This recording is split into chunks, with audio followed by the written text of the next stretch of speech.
Добрый вечер, коллеги. Записать видео небольшое решил, потому что всем сложно ответить. Большое количество звонков, сообщений поступает. Спрашивают, волнуются, интересуются и задают вопросы.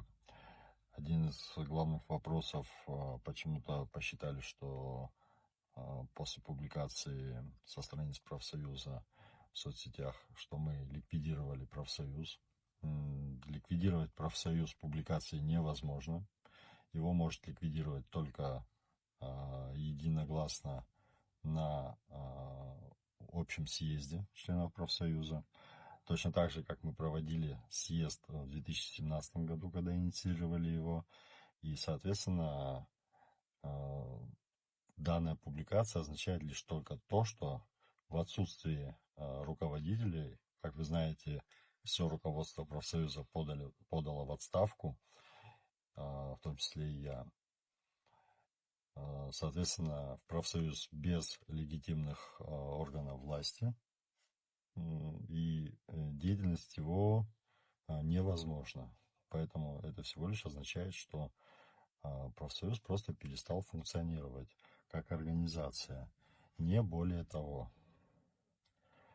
Также звучали вопросы по поводу провести съезд именно для всех членов, где обсудить проблемы, узнать у нас причины, по которым мы сложили себе полномочия.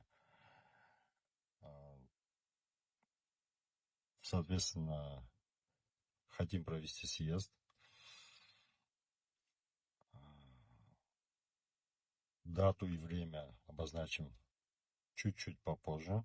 Нужно с местом определиться и с временем.